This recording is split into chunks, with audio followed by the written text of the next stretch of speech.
Bonjour à tous et bienvenue. Aujourd'hui, ce n'est pas une vidéo à proprement dit, c'est plutôt un contenu audio proche d'un podcast ou d'une émission web radio. C'est le premier épisode avec Maxime Blanchard, un footballeur, enfin plutôt ex-footballeur, passé par Laval, Moulins, Sannois-Saint-Gratien, les divisions anglaises professionnelles à Tranmere et Plymouth en D3-D4, à Shamrock Rovers en D1 irlandaise, avec un peu d'Europa League au milieu, avant de terminer à Newport County en D4 anglaise. Donc Maxime a aujourd'hui 30 ans, il vit à Dublin, et on a eu l'idée à peu près chaque mois de vous proposer un très long entretien sans phare ni artifice autour des thématiques liées au football, que ça soit la dépression, que ça soit qu'est-ce que c'est le fait d'être footballeur et de porter un maillot, comme sur ce premier épisode. La dépression, ce sera pour le second. Donc voilà, je vous laisse avec l'entretien, il n'y a absolument aucun montage, vous pouvez allumer Football Manager et écouter ça tranquillement à côté. Bonne journée à tous. Alors si je te demande pourquoi tu as fait footballeur professionnel, parce que tu m'as souvent dit que toi il y a des raisons bien spécifiques. Alors pourquoi ? Ah ouais, bah attends, ça remonte en plus. Donc, pourquoi ? Parce que c'est le rêve de gamin déjà, dans un premier temps. C'est le rêve de gamin, c'est le rêve de beaucoup de gosses en plus. Et aller chercher la possibilité de vivre de ta passion, c'est quand même une chance énorme. Une chance pour laquelle tu bosses, mais une chance énorme. Et après, il y a la fierté, si tu veux. Le drive principal, c'est la fierté, tu vois. La fierté de gagner, tu sais, de réussir à aller chercher ce que tu as envie d'aller chercher. La fierté de porter un maillot, tu vois, ton premier maillot, t'as bossé à l'académie, tu vois, au centre de formation pendant plusieurs années, où t'as tes potes et tu es obligatoirement, le maillot, il veut dire quelque chose pour toi, tu vois. Et porter le maillot devant des gens, se mettre à poil, si tu veux, psychologiquement, tu sais, devant des gens, tu vois, et puis aller chercher ensemble quelque chose. Ça, c'est une symbolique extraordinaire, quoi, tu vois. Quand tu mets le maillot de l'institution, quoi, du club, de tous ceux qui l'ont mis avant toi, quoi. C'est quelque chose de beau. Tu me disais avant. C'est le drive principal, ouais. Tu me disais avant qu'on commence ça que le plus gros shoot d'adrénaline que tu as connu dans ta vie, donc, c'était de porter le maillot d'un club qui te respecte et que tu respectes.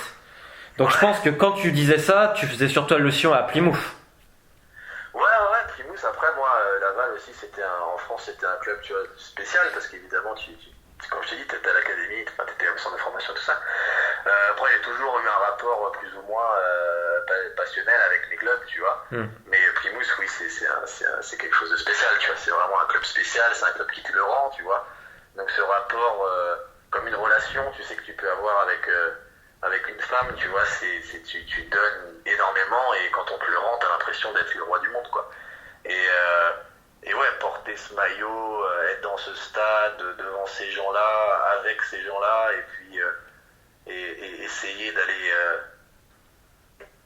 faire quelque chose, tu vois, c'est quand même quelque chose de beau, quoi, tu vois. Le foot, c'est quelque chose de beau, quoi, tu vois. J'ai souvent dit que le foot, pour moi, c'est ceux qui pensent que c'est 11 mecs qui courent derrière un ballon, c'est qu'ils ont rien compris. J'imagine que tu es d'accord avec ça.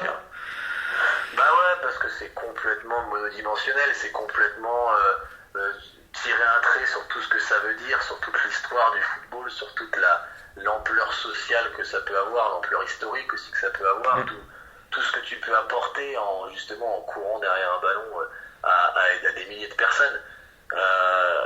Et des milliers de personnes sur une période infinie. C'est des gens qui se rappellent de 1936, quand il y a... alors qu'ils n'étaient pas au match, évidemment. Mais ils te parlent encore du match, par exemple à Plymouth, si le Brésil était venu faire un match amical, et ils parlent encore de Pelé qui a marqué un penalty dans ce but-là, quoi, tu vois. Et pour eux, c'est le même but. Il n'y a rien à changer. Parce que c'est le même stade, même s'il a été complètement rénové, c'est le même endroit, quoi. Et non, ça n'a rien à voir avec 11 joueurs qui courent derrière un ballon, c'est bien plus que ça. C'est bien plus que ça. C'est cette notion-là, bon, en France, on n'a peut-être pas cette culture profonde d'associer la société, l'aspect historique au foot, notamment dans les divisions inférieures. Mais j'imagine que toi, quand tu arrives en Angleterre à Tranmere, c'est là où tu as vraiment senti je dirais un peu le romantisme qu'il peut avoir derrière même un club comme Tranmere, qui est dans une zone où on rappelle un peu sinistrée, Birkenhead. Ouais. Tu l'as vraiment. C'est plus beau. Enfin, je veux dire, en France, on a Lens qui est dans une zone de mineurs, et on voit bien derrière ce que ça implique, quoi. Enfin, c'est magnifique. Le Bollard, c'est magnifique. c'était pas Bollard évidemment, mais c'est ouais, il y a ce côté-là, il y a ce côté générationnel de mon grand-père était fan, mon père était fan, moi je le suis et mes petits-enfants le seront. Et quand tu rentres dans le club, alors après, tout dépend, tu vois, nous c'était en Ligue 1, aujourd'hui ils sont en conférence, mais ça change rien. Ça change rien, peu importe le niveau du club, tu auras toujours ce côté, tu rentres dans les bureaux, il y a des salles complètes avec des photos, des images, des trophées, et on te le fait bien comprendre que quand tu portes le maillot, tu portes pas le maillot de cette année, quoi. Tu portes le maillot de Tranmere et puis c'est tout. Tu vois, il n'y a pas de saison 2009, 2011, on s'en fout, quoi, tu vois. C'est que tu portes le maillot de Tranmere, peu importe de quand tu le portes, quoi. Et c'est cool ça. Ça me fait penser à deux choses. Déjà pour ceux qui écoutent, donc Ligue 1 c'est 3ème division anglaise, conférence c'est la 5ème, c'était pour la petite précision au cas où. Toi, un jour tu m'as dit que ton capitaine à Plymouth, on pouvait le vanner sur tout ce qu'on voulait. Mais le seul truc où il était touchy, c'était quand on le chambrait sur la ville de Plymouth. Ouais, parce qu'il était local. Ouais. Lui il était local, né à Plymouth, formé à Plymouth, il est parti de Plymouth pendant, comme quoi, hein, tu vois le foot commençait, hein, le manque de loyauté des clubs envers les joueurs aussi. Hein. Ouais. Il est parti de Plymouth alors que ça faisait 10 ans qu'il était au club, il avait signé à Southampton, donc ça va, c'est pas trop mal, mais dès qu'il a eu l'opportunité de retourner à Plymouth, il l'a fait. Peu importe le salaire, peu importe les conditions, rien à foutre, quoi. Dès qu'il a eu l'opportunité de pouvoir revenir en fin de carrière à Plymouth, il l'a fait, quoi, tu vois. C'est pas du genre... il était plus fier de réaliser quelque chose avec un certain club plutôt qu'avec Plymouth, quoi. Et oui, lui c'était c'est un anglais de base si tu veux, donc sa chambre ça fait des trucs plus ou moins drôles, mais par contre ouais, tu pouvais le chambrer sur tout, son nez, son apparence, c'est tout ce que tu veux, mais par contre dès que tu le titillais sur Plymouth, c'était pas possible, quoi. Parce que donc Plymouth, on va rappeler club mythique, hein, je crois que c'est la plus grande ville anglaise à pas avoir eu son club en première ligue, si je dis pas de conneries. Ouais, c'est ça, ouais. Avec une forte présence militaire, isolé du pays, on va le rappeler. Un peu isolé. Les routes pour y aller, il me semble, c'est pas toi le bus où il a pété 2 fois à Bristol pour rentrer? Plus que ça, dans l'année j'étais mineur, mais 5 fois il pétait le bus. On est même rentré avec le bus des supporters. Ils ont fait demi-tour, ils sont venus me chercher, on est rentré avec c'était pas mal ça. On faisait beaucoup de routes si tu veux, et du coup, je sais pas, avec la même montée à chaque fois, c'est pas possible, et on a pété le bus plusieurs fois. Et donc pour que les gens se rendent compte, Plymouth donc était, quand toi tu y étais en 4ème division, le club était à 2 doigts de mourir, je le rappelle, financièrement, et t'as vu des trucs là-bas. Je pense qu'humainement, quand tu joues pour ce club-là, parce qu'au final, tu joues pour qui? Tu joues pour les mecs qui sont là.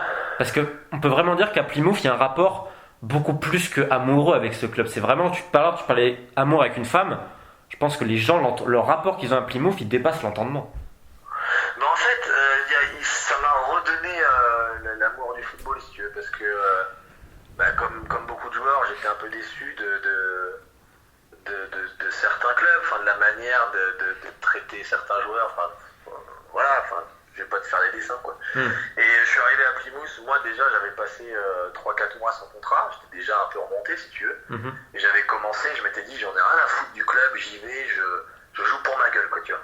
Et en fait je me suis pris un revers, quoi, je me suis pris un revers dans la tronche parce qu'au bout d'un mois, en fait le club était dans la même situation que moi, si tu veux, le club était en galère. Alors que c'était un bon club. Moi, j'étais pas un mauvais joueur, mais j'étais un peu en galère aussi, si tu veux. J'avais passé 3-4 mois sans contrat, et puis je sortais d'une blessure en plus, quoi, tu vois. Donc il fallait que je bosse tout seul dans mon coin à trimer, quoi, tu vois. Et du coup, il y a eu un transfert, si tu veux. Il y a eu un transfert psychologique on est dans la même situation. Moi, à la base, j'en ai rien à foutre de toi. Tout ce que je veux, c'est pour ma poire être bon pendant 1 mois ou 2, parce que j'avais signé au début jusqu'à fin mi-janvier, je crois, un truc comme ça.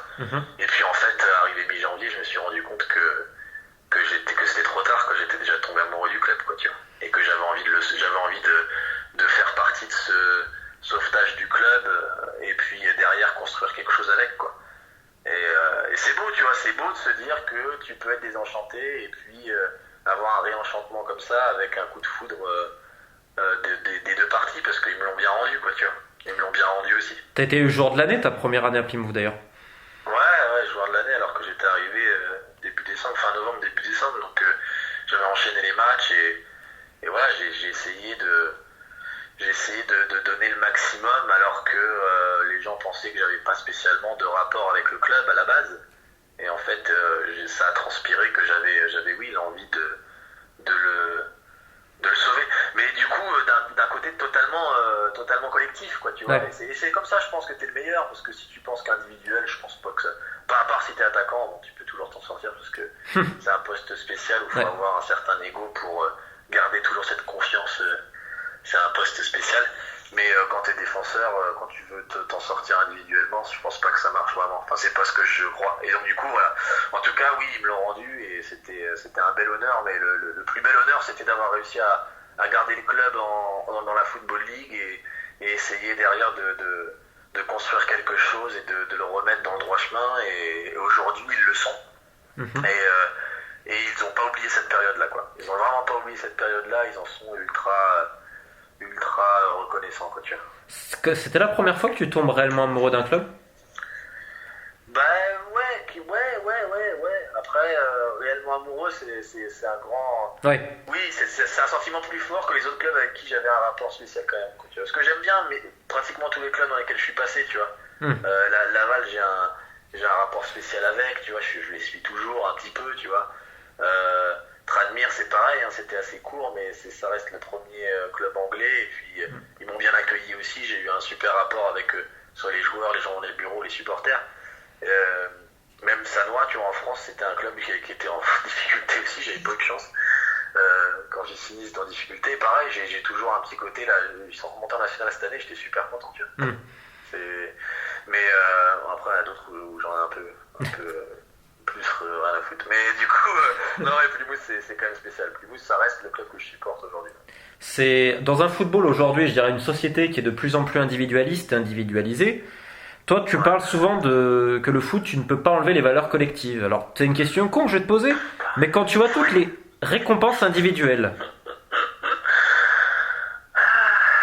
Bah écoute, c'est toujours bien d'avoir une récompense individuelle dans le sens où les gens, les jeunes, les bien enfants sûr. Doivent toujours être un petit peu identifiés à une personne.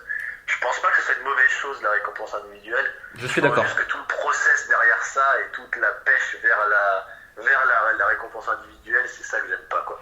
C'est les stats dans le foot maintenant, les stats, quoi, tu vois. Les stats. Les stats, il y a 50% de stats qui sont correctes à étudier et il y a 50% qui sont sujets à interprétation. C'est pas bon parce que il y a des mecs qui font une saison juste pour les stats, qui se disent moi je veux tirer les penaltys pour avoir des stats, alors qu'avant c'était je veux tirer les penaltys parce que j'ai les épaules solides pour faire marquer l'équipe pour pouvoir gagner le match, quoi, tu vois. Ouais. C'est moi qui ai l'aura pour poser le ballon sur le point de penalty et vous allez voir, tout le monde peut me faire confiance. Là aujourd'hui, les mecs, rien à foutre, je tire le penalty pour aller chercher mes 8 buts par saison, quoi, tu vois. Et pour la mettre sur Instagram? Ouais, ça c'est top, ça. Mais plus tu descends de niveau, plus tu postes des trucs sur Instagram. Ouais, No pain, no gain. Je sais bien, mais justement, tu parles donc de foot, on va dire, avec des mecs avec des couilles, etc. Pour toujours parler de ce sujet, si je te dis Plymouth, Exeter. Alors les gens vont dire c'est quoi Plymouth, Exeter. Je te laisse déjà un peu expliquer ce que c'est, parce que bon. Bah écoute, c'est un gros derby. En gros, Plymouth, c'est le côté Dockers, le côté un petit peu plus rough, quoi, tu vois, plus tough. Plus quartier un peu plus pauvre, tu vois. Et Exeter, c'est à 1 heure de route et c'est un peu plus poche, donc l'université un petit peu connue, des gens un petit peu plus riches, quoi. Et c'est deux clubs qui se détestent historiquement, si tu veux, donc c'est un gros derby, quoi. C'est un gros derby parce qu'il n'y a pas énormément de clubs autour de Plymouth. De toute façon, on est un peu isolé, donc du coup, c'est le club le plus proche et ben voilà, animosité automatique, quoi. Et moi personnellement, j'ai pas d'animosité pour Exeter, tu vois. J'en vois pas la nécessité d'avoir une animosité envers des gens pour le foot, tu vois. Mais les supporters l'ont et du coup, ils te la transmettent quand même sur les matchs contre Exeter. C'est des matchs électriques et c'est des matchs sympas, tu vois, où tu joues devant 15 000 personnes. il y a les hélicoptères au-dessus, la police de partout. C'est un peu surréaliste et ça engendre des matchs en général assez sympas, quoi, tu vois. C'est le genre de match que tu as préféré jouer dans ta carrière? Bah ouais, évidemment. Parce que c'est ces matchs-là qu'il faut, tu vois. Les gros matchs, c'est les meilleurs, je veux dire. Les autres, c'est toujours un peu plus compliqué, quoi, tu vois. Mais non, des matchs comme ça, quand t'es pas sur le terrain, tu vois, je suis allé voir, bah, justement, quand j'étais à Newport, c'était Plymouth Exeter, où j'ai fait la route pour aller voir le match. Et ça fait mal au bite, quoi, de pas être sur le terrain. Ça fait vraiment mal au ventre, quoi, tu vois. Ah, j'imagine. Ça fait vraiment mal au ventre, quoi, tu vois. Et c'est ce que ça me fait à chaque fois au parc, à chaque fois que j'y vais, ça me fait mal au ventre de pas être sur le terrain, tu vois. Est-ce que tu as quelques souvenirs en particulier justement de certains Plymouth Exeter qui t'ont... Bon, je me suis fait expulser sur un Plymouth Exeter, ça c'était sympa. T'as fait quoi encore? T'as mis un tacle d'assassin ou même pas? Non, t'es fou, je suis pas un assassin, moi. Non, Le mec, non mais... Ouais, ça va.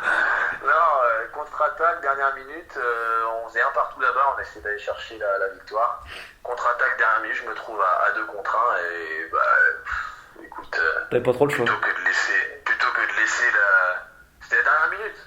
Donc plutôt que de laisser le doute à ce qu'il puisse y avoir un face-à-face, je l'ai mis par terre, quoi, tu vois. Dernier défenseur, carton rouge, c'est nul, quoi. Ils ont pas marqué sur le coup franc, rassure-moi. Non, bah, j'avais un peu la pression, je dis merde, j'espère qu'ils vont pas marquer sur le coup franc. Mais je m'étais bien démerdé pour faire la faute à 25 mètres du but, tu vois. Mais ouais, c'était une faute un peu sale, mais du coup sympa, quoi, tu vois. Sympa de se faire expulser là-bas en plus. Ah, Tu t'es fait insulter de tous les noms, ça a dû te faire marrer. Oh, j'aime bien, moi, ça m'a jamais dérangé, ça. Ouais, Ça m'a jamais dérangé. Ça, et puis une victoire à domicile qui était sympa parce que on était rincés, c'était le week-end de Pâques et tout, énormément de matchs et on avait fait un bon petit match et on avait gagné à domicile alors c'était une bonne équipe, tu vois, à ce moment-là, c'était vraiment bon. Et une victoire à domicile, ça fait toujours du bien aussi. C'est quand, bon, sur le derby, j'imagine qu'on t'avait mis au parfum rapidement, mais est-ce que c'est de ta propre initiative que tu as pris le temps de t'informer, que ça soit justement sur les derbys, sur les rivalités, sur l'histoire du club, ou est-ce que c'est quelque chose que du moins ça t'a intéressé au fur et à mesure de ton aventure à Plymouth, par exemple? Ah ben ouais, après c'est intéressant l'histoire. Après moi j'aime bien savoir ce que je porte comme maillot, quoi. Tu vois, j'aime bien savoir un petit peu. Alors comme je t'ai dit, à un moment où j'ai signé, pendant un mois, j'ai fait abstraction de tout ça, j'avais pas envie de savoir, en fait. J'avais pas envie de savoir, j'étais focus sur moi. Parce que j'en avais besoin, sûrement, tu vois. Mais vite, rapidement, j'ai eu envie de m'identifier à ce club-là et transmettre aussi ces valeurs-là, quoi, tu vois. Et parce que c'est un club qui a des belles valeurs aussi, tu vois. Si c'était un club qui avait des valeurs de merde, c'est un peu moins facile d'avoir cette identification-là. Mais ouais, non, moi j'ai toujours essayé d'avoir, parce que c'est important de savoir par rapport, se mettre à la place des supporters, se mettre à la place de certains journalistes locaux aussi, pourquoi ils réagissent d'une certaine manière, pourquoi ça c'est important, pourquoi ça l'est peut-être un peu moins. Je pense que c'est important de travailler sur quelle est la perspective des gens, quoi, tu vois, autour de toi. Parce que tu m'as aussi parlé une fois, on disait que le joueur, notamment en Angleterre, a un rôle évidemment social. Ouais. Et à Plymouth, je dirais plus qu'ailleurs. Bah ouais, parce que vous êtes isolé, encore une fois, on reprend un contexte géographique.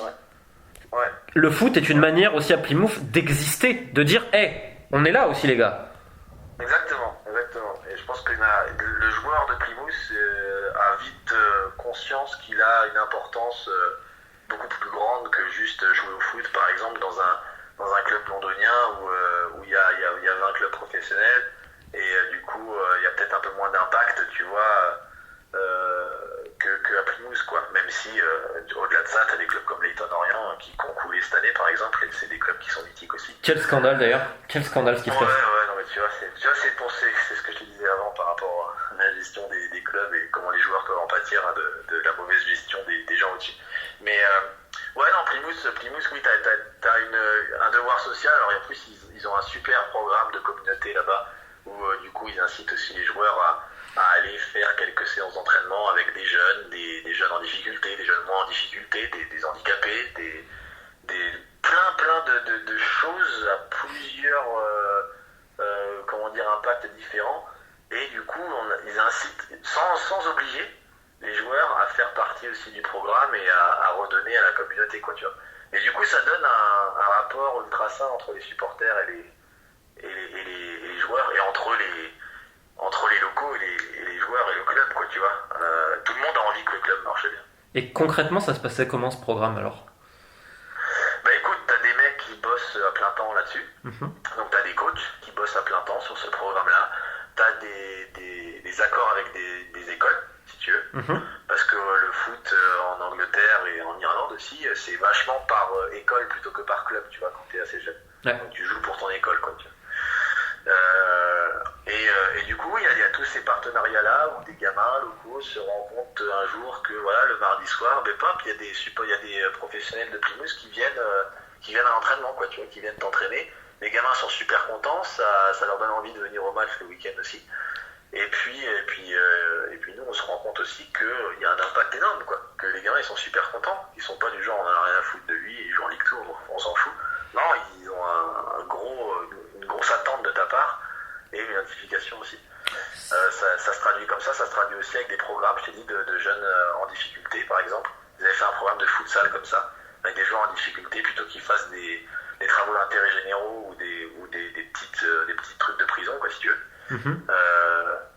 Ils avaient du mal à rester à l'école parce qu'ils se faisaient virer et tout ça, et du coup il y avait un programme de futsal pour les faire travailler ensemble, si tu veux. Et puis il y avait aussi les visites dans les hôpitaux, non? Ouais, mais ça c'est dans tous les clubs. Ouais, c'est ça vraiment dans tous les clubs essayent de faire ça. Au moment de Noël, ouais, essayer d'aller visiter les enfants surtout. Surtout les enfants. Après, quelquefois, il y a des adultes qui sont fans du club et on entend, tu vois, on a le tips quand on dit tiens, apparemment lui il est malheureusement malade et il est fan du club, ça lui donnera un petit boost de pouvoir voir quelques joueurs, quoi. Donc du coup on se promène un petit peu, on ramène des cadeaux, on ramène des petits trucs, tu sais, on essaye de faire un maximum, tu vois. Et ouais, encore une fois, ça montre à quel point tu peux avoir un impact dans la société juste en jouant au niveau auquel on joue, quoi. C'est intéressant. T'as quelque chose personnellement qui t'est arrivé, que ce soit dans ces programmes, que ce soit dans les visites aux hôpitaux ou dans les écoles, un exemple un peu concret de toi, ce que t'as pu vivre, parce que j'imagine qu'en tant qu'homme, tu pouvais pas imaginer en jouant avant en national qu'un jour, toi, joueur de 4ème division anglaise, tu allais impacter autant, parce que je suis persuadé que ta visite, pour certains, c'était comme s'ils avaient vu le Messi, quoi. Sans exagérer, un petit peu, mais bon. Sans savoir spécialement ton nom ou enfin, sûrement, tu vois, mais tu sais, sur le moment, t'as pas de maillot sur toi, quoi, tu vois. Ouais. Et évidemment, on n'est pas Messi, on n'est pas Ronaldo. Mais juste le fait que tu représentes l'institution, les enfants, ils sont super contents. Tu me diras, moi, tout gamin, j'aurais été malade à l'hôpital et il y a le Stade Malherbe de Caen qui serait venu, j'aurais été super content aussi, tu vois. Stade Malherbe de Caen. Si Nicolas Seub était venu, alors là, ça aurait été... Non, pas Nicolas Seub, mais à l'époque, à Marasimba, il serait venu, j'aurais été content. Ah, Mara, qui a joué à l'Eton Orient d'ailleurs. À Marasimba, ouais. À Marasimba, il a fait un petit passage à l'Eton Orient, tout à fait. Avec Kenneth Anderson devant, je peux dire qu'il serait venu, j'aurais été content. mais non, mais ouais, en fait, si tu veux, il y avait un petit garçon qui était très malade, tu vois, un nourrisson, quoi, qui était très malade. Et son père était générationnellement fan de Plymouth. Et du coup, oui, écoute, l'équipe s'est un peu mobilisée pour tu vois, que ce soit sur les réseaux sociaux, comme quoi les réseaux sociaux, c'est pas que de la merde. Non, mais c'est vrai, c'est une bonne chose et on en fait de la merde alors qu'il y a des trucs super à faire avec. Mais avec les réseaux sociaux ou avec même, tu vois, juste un t-shirt qu'on peut mettre à un match ou juste en parler autour de nous, on a essayé de faire un maximum pour rebooster cet enfant-là. Enfin, nourrisson n'était pas vraiment nourrisson, mais il avait 6 mois, 1 an, et puis voir qu'il y avait il se rendait pas compte, tu veux, de l'ampleur de ça, mais il y avait ses frères et sœurs autour qui étaient contents, il y avait son père, ça donnait du boost à son père aussi. Et finalement, on a suivi un petit peu l'évolution de cet enfant-là qui aujourd'hui est en bonne santé. C'est beau. Et même depuis encore, je reçois encore des messages de la part de ses jeunes frères et sœurs et de son père qui se rappelle encore et qui encore aujourd'hui me remercie personnellement et remercie d'autres joueurs aussi, parce que je n'étais pas tout seul, loin de là. Oui, parce que les gens se rendent pas compte, mais je pense que pour faire les cagnottes, pour tout ça, en théorie, si un joueur refuse de mettre, je pense que c'est très mal vu en interne. Non, ça n'existe pas. Ouais. Ça n'existe pas. À part les tout jeunes qui n'ont pas de salaire, et encore même eux, tu vois, ils essayent de faire un effort. Non, c'est vraiment, il y a toujours une force du symbole au Royaume-Uni, tu vois, parce que je pense qu'en Écosse ça va être pareil. Oui, je pense. Une force du symbole qui est assez intéressante et ouais, je pense que c'est une bonne chose. Regarde aujourd'hui Jermaine Defoe, ce qu'il a fait pour le petit Bradley là. C'est beau. À Sunderland, c'est beau, c'est très beau. Et ça humanise le joueur, et je pense que tout le monde y gagne à ça. Tout le monde y gagne, parce que malheureusement, le joueur a toujours une mauvaise vision du joueur, parce qu'on le voit à 90 minutes sur un terrain, et personne n'a l'empathie pour se dire que le joueur est une personne normale. Et voir ça permet aux gens aussi d'un peu plus humaniser le footballeur, et puis avoir plus un rapport positif, voilà, envers le foot en général. Si, pour terminer ce premier numéro qu'on fait là, je vais poser une petite question qui, je pense, est un peu philosophique, donc elle est pour toi. Tu dis, je pense que le joueur est avant tout un être humain, évidemment, et qui doit jouer de manière humaine, dans le sens avec ses émotions, sa passion, l'amour qu'il peut avoir pour ce sport, l'amour qu'il a pour ses proches, pour plein de choses. Néanmoins, je pense que la profession est de moins en moins humaine. Est-ce que c'est moi qui le dis? Je pense que la profession est de moins en moins humaine. Pourquoi je dis ça? Je trouve que le monde en général est de moins en moins humain, dans le sens il y a de plus en plus d'hypocrisie, ce qui est à l'inverse de toutes les valeurs humaines, je dirais, traditionnelles. Et je pense qu'à l'inverse, le joueur, pour qu'il soit bon, il faut d'abord qu'il soit soi-même. Donc qu'il soit un être humain. Mais je pense que le monde du foot, que ce soit les clubs, que ce soit plein de choses, qu'il y a des dérèglements, comme on le disait, et que la profession va de moins en moins vers l'humanité. Est-ce que tu fais un peu le même rapprochement? Moi, après, j'ai exactement la même sensation, si tu veux. Mais je fustige moins les joueurs que la plupart des gens. En fait, les gens vont fustiger le joueur, vont dire ouais, il n'y a plus d'humanité, le joueur il était là, il a joué 3 ans dans le club et il est parti, il n'y a que des mercenaires et tout ça. Moi je pense que, de mon expérience à moi, dans le football, il y a des gens intelligents et des gens moins intelligents, mais c'est tous des humains, c'est tous des mecs qui ont envie, qui interagissent avec l'humain. Il n'y a pas de gens mauvais, même si c'est un peu comme partout si tu veux. Bien sûr. Mais fondamentalement, c'est des gens qui ont envie de réussir, mais qui ont envie de réussir pas tout seul, quoi, tu vois. Je pense pas. Le problème, c'est que le joueur de foot est dans une situation de défiance. Aujourd'hui, le joueur de foot sait qu'il va se faire enfiler, quoi. Et c'est bête à dire, c'est un peu vulgaire aussi, je suis désolé. Mais c'est bête à dire, mais le joueur de foot est toujours défiant, il se dit, à un moment donné, je vais me faire avoir. Le club, dès qu'il aura l'opportunité de me vendre ou de me mettre, de plus me mettre en valeur ou de me critiquer, ça va être le cas. J'ai l'impression que les journalistes, un jour ils m'aiment, un jour ils me détestent. J'ai l'impression de ci, j'ai l'impression de ça. J'ai pas confiance, je sais pas si le coach va se faire virer, qui va être le prochain coach. Donc finalement, le joueur va plus penser individuellement par la peur de perdre son travail ou par la peur de perdre l'opportunité qu'il peut avoir, plutôt que de penser sur le long terme et penser à s'il était récompensé de la bonne manière là où il a envie de rester, il n'y aurait pas de problème. Et ouais, je pense qu'il y a beaucoup de joueurs, surtout à des ligues légèrement inférieures, tu vois, qui sont dans un climat de défiance. Et du coup, à cause de ça, ça fausse un petit peu les réactions, quoi, tu vois. Il y a un peu plus de nervosité, il y a un peu moins peut-être de spontanéité, peut-être un peu moins de... Les gens se renferment. Science, tu vois, qui donne ce côté humain aussi, quoi. Il y a peut-être aussi le fait de se renfermer plus sur soi-même à cause justement de la peur. Carrément. Mais c'est compréhensible, non? Bien sûr, mais parce que le problème de vous, enfin toi maintenant tu me diras tu joues plus, mais sauf dans les 5 contre 5 à Dublin, c'est ça, mais ça t'énerve en plus, je crois. Non, pour l'instant je prends pas de plaisir. Donc comme on a dit, c'est une relation, donc quand tu te sépares de quelqu'un dont tu étais amoureux, il faut que tu coupes tout, quoi, tu vois. Mais ça reviendra. On dirait du Marc Lévy tellement c'était. Je plaisante, hein. Non, mais plus sérieusement, je comprends le joueur, on en parlait tout à l'heure, parce que évidemment dans les divisions inférieures, on parle de précarité, etc. Mais surtout, la défiance, elle vient parce que tu ne sais pas d'où ça peut arriver. Ça peut être le coach qui peut te niquer, excuse-moi. Ça peut être aussi, on en parle très rarement, mais dans un effectif, tu as toujours des brebis galeuses, tu as toujours 2 ou 3. Ça peut être donc ton propre coéquipier qui peut t'avoir, ça peut être un agent qui arrive, ça peut être... Beaucoup de gens peuvent se retourner autour de toi, et ce qui fait qu'au bout d'un moment, le joueur, et c'est là où on en revient à un thème fondamental, c'est qu'est-ce qu'un joueur de foot? Je pense qu'un joueur de foot, ok, il est tout seul, mais s'il est uniquement tout seul, il y a aussi une difficulté. C'est pour ça qu'on en revient à l'entourage, par exemple, aussi, qui peut t'aider à avoir un entourage stable. Je pense que c'est une des clés pour faire une carrière aussi, que ça soit par exemple ta femme ou autre, c'est aussi important. Ouais, mais après ça engendre une pression sociale aussi. Ça veut dire Bien sûr.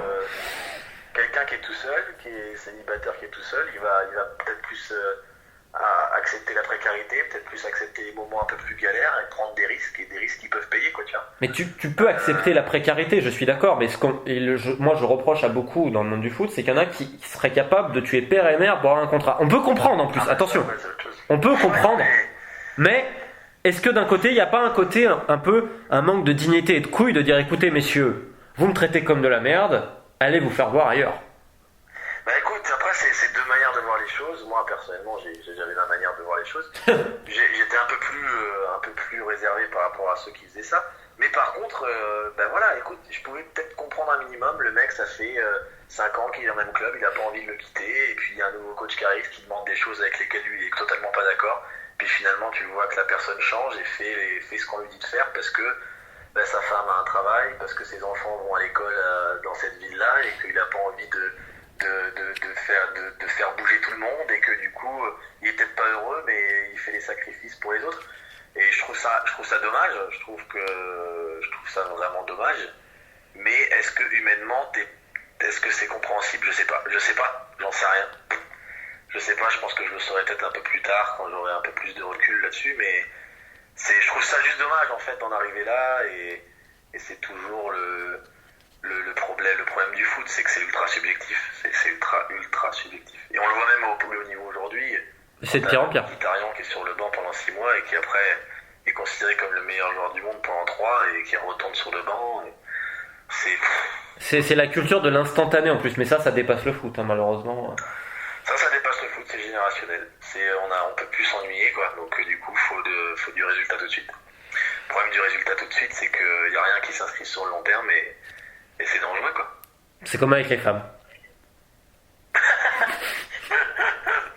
C'est pas faux. Oui, non, c'est pas faux. C'est vrai que vaut mieux avoir quelque chose de stable et durable que quelque chose de... Je sais pas, après chacun son truc. Ouais, non mais non mais ce que je te disais, bon, on va terminer là-dessus, mais quand on parle du joueur de foot, c'est vrai qu'on a tendance à le réduire à 90 minutes sur un terrain et donc un mec qui court derrière un ballon, mais comme tu dis, derrière le foot, il y a un être humain et après, il faut différencier les catégories de footballeurs. C'est sûr que tu as des problèmes différents quand tu gagnes 5 millions par an, notamment pour ta famille, que quand tu gagnes 2000 euros par mois et que ta femme travaille aussi, tu vois. Il faut différencier ça. Exactement, c'est deux métiers totalement différents. Au final c'est la même chose dans le sens où tu tapes comme un ballon, mais les conditions et le contexte font que tu peux pas comparer la situation d'un joueur d'élite qui gagne son argent, il n'y a absolument pas de souci à le gagner d'ailleurs, mais les problèmes que lui peut avoir, c'est des problèmes très superficiels parce que finalement les problèmes que tu peux avoir en national, dans les divisions inférieures, c'est des problèmes existentiels. Potentiellement à la fin du mois, si j'ai un enfant, il va manger comment? Ouais. Après c'est d'autres pressions, tu vois, nous les joueurs comme tu dis de national ou de ligue inférieure, ça va être une pression sociale, ça va être une pression de garder son travail. Les joueurs de haut niveau, ils ont notre pression aussi, c'est une pression qu'ils en ont marre de se faire insulter dans les journaux, ou dans les tabloïds, ou dans les trucs de merde comme ça. C'est d'être toujours au top. Oui, d'être toujours au top aussi. Alors ça, c'est une pression qui est compréhensible avec l'argent, leur compensation par rapport à leur travail. Ça, c'est compréhensible, je pense pas qu'ils puissent s'en plaindre, mais ça reste une pression quand même. Moi, la pression que je vois par rapport à ces mecs-là, c'est qu'on leur met une pression totale. On voit aujourd'hui encore une fois, quoi que tu fasses, on va te remettre en question, on va te critiquer, on va te challenger sur des trucs sur lesquels tu devrais pas être challengé. Quand on voit aujourd'hui avec le petit Kylian Mbappé qui est extraordinaire, parce qu'il est à l'aise avec la presse, on se permet de lui poser certaines questions, on se permet de lui dire c'est un mec, c'est un monstre médiatique, il est super à l'aise avec la presse, est-ce qu'il a des coachs, est-ce qu'il a des machins, on va laisser tranquille quoi, putain. Mais c'est fou parce que le gamin il a 18 ans, il a envie de garder la tête sur les épaules et eux ils font tout le contexte autour, que ce soit des supporters, des journalistes, des entraîneurs, j'en sais rien moi tout ça, tout ce que c'est exactement. Mais cette bulle là fait tout pour faire en sorte qu'il n'ait plus la tête sur les épaules quoi. Et puis c'est surtout de se dire qu'au final, un footballeur, moi je pense qu'il faut juger aussi sur ce qui compte, c'est-à-dire le foot. Et je trouve qu'on parle de moins en moins de foot et de plus en plus de package. Et pour moi, la pression de ces grands joueurs-là, c'est qu'au final, ils sont pas à la fois des joueurs, ils sont avant tout des marques. Et j'ai l'impression que quelque part, c'est des Tu prends par exemple Pogba, j'ai du respect pour lui, mais des fois je me demande si tout ce qui est pas fait autour, c'est pour des fois oublier ce qui se passe pendant 90 minutes. Je dis pas qu'il est mauvais, attention, loin de là. Mais qu'on en fait au final comme non mais on en fait comme un personnage. T'as l'impression que le mec c'est Marvel, quoi. Ben voilà, écoute, il a une responsabilité beaucoup plus grande que sa responsabilité sur le terrain. Mais c'était le cas de David Beckham, c'était le cas de Zidane, c'était le cas des grands joueurs. Mais c'est uniquement avec des notions très superficielles d'image, d'instantanéité. C'est dommage. Et du coup, ça engendre encore une fois comme tu parles un petit peu d'hypocrisie, ou des choses moins naturelles du moins. Bien sûr. Ça veut dire que c'est des gens qui peuvent faire des choses super pour la charité, de charité, quoi, des œuvres de charité, ou ne serait-ce que des petits gestes dont ils n'ont pas envie de parler, parce que pour certains, c'est des mecs qui n'ont pas envie de parler, limite maintenant, faut mettre en valeur que tu payes tes impôts, quoi. Enfin, tu sais, c'est marche sur la tête, quoi, tu vois. Il y a beaucoup de joueurs qui font énormément pour là où ils viennent, pour des petites sociétés, pour beaucoup de choses, et limite, ils sont obligés d'en parler, ou il faut en parler, il faut le mettre en avant. Alors qu'en fait, si on était un petit peu plus naturel dans tout ça, on laisserait les gens faire ce qu'ils ont à faire, et puis sans avoir besoin de surjouer un petit peu tout, quoi. Et c'est vrai que c'est une pression complètement différente, mais c'est une pression aussi. Et puis en plus, on est intrusif avec le joueur. Et totalement. Et je trouve ça complètement ridicule, parce qu'au final, tous leurs conseillers, etc., tu parles pour le petit niveau, c'est-à-dire mettre des vidéos sur Instagram, tout ce genre de conneries, parce que le club après peut communiquer dessus. Et en fait, au final, il y a une espèce de voyeurisme, je trouve, qui se met en place de tout le monde, des gens, etc. Et moi, je trouve ça flippant. Et je trouve que le foot n'est que le reflet de ce qu'on voit ailleurs. D'ailleurs, c'est un peu de la télé-réalité, comme on disait une fois. Exactement.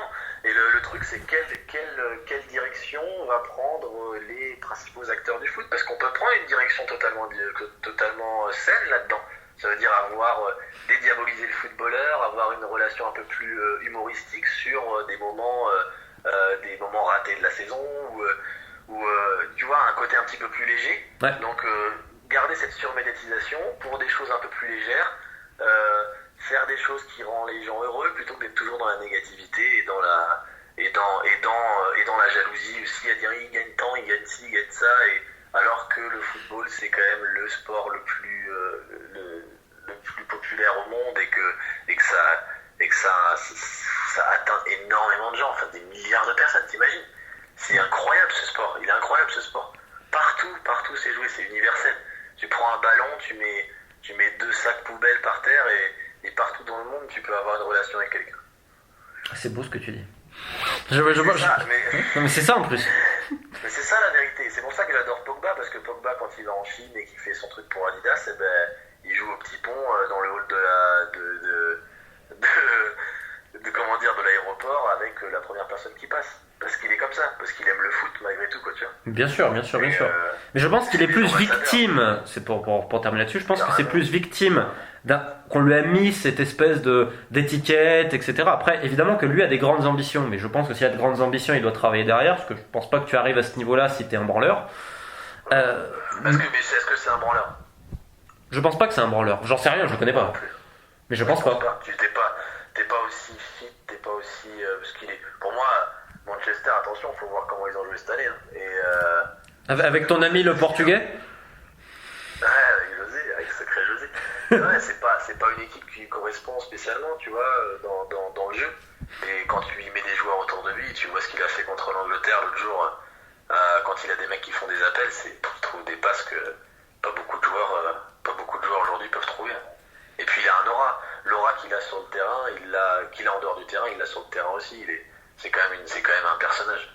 Non, mais je trouve que c'est bien d'être un personnage, de rester soi-même, il n'y a pas de souci. Le seul truc que je retrouve, c'est que dès qu'il fait quelque chose, on se sent obligé de le commenter. Enfin, pas moi, mais exactement, les gens. Mais ça, c'est dangereux. Et donc là, il est victime de ça. Ouais, complètement.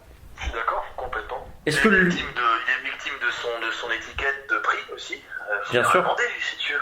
Parce qu'il s'en fout qu'on achète 100 millions ou 150 millions. Lui, il fait son boulot. Ouais. Il est victime de ça aussi. Mais on verra que dans 2 ans, 100 millions, c'était pas cher pour Paul Pogba. Ouais, je te laisse soin de garder ça, parce que pour moi 100 millions pour un mec quand même, mais bon après c'est l'économie que ça gère, pour moi il faudrait la réguler. Exactement, parce que quand tu regardes que le petit Kylian Mbappé, on parle de 140 millions pour lui. Non mais là ça devient ridicule. C'est obscène. Ouais, mais bon, on n'a pas fini, hein, je te le dis. Ouais, mais le problème, c'est que justement, ça génère une économie terrible. Donc évidemment, l'argent, entre guillemets, n'est pas volé. Mais néanmoins, si personne ne fait quelque chose... Enfin, l'argent n'est pas volé, c'est pas exact. Parce que honnêtement, le foot, si ça sert pas de blanchiment pour certains, je me fais avec. Ah ouais, t'en sais plus que moi, mais oui, c'est évident. Non, mais j'en sais pas plus que toi, mais on est d'accord tous les deux. Il y a des investissements, on se doute bien que c'est pour des intérêts, que ce soit gouvernementaux, etc. D'industriels. Ouais, tu mets cet argent-là sur un compte épargne à 0,50, il te rapporte plus que l'investissement que tu mets dans ce club. Oui, mais après, il y a d'autres intérêts, évidemment.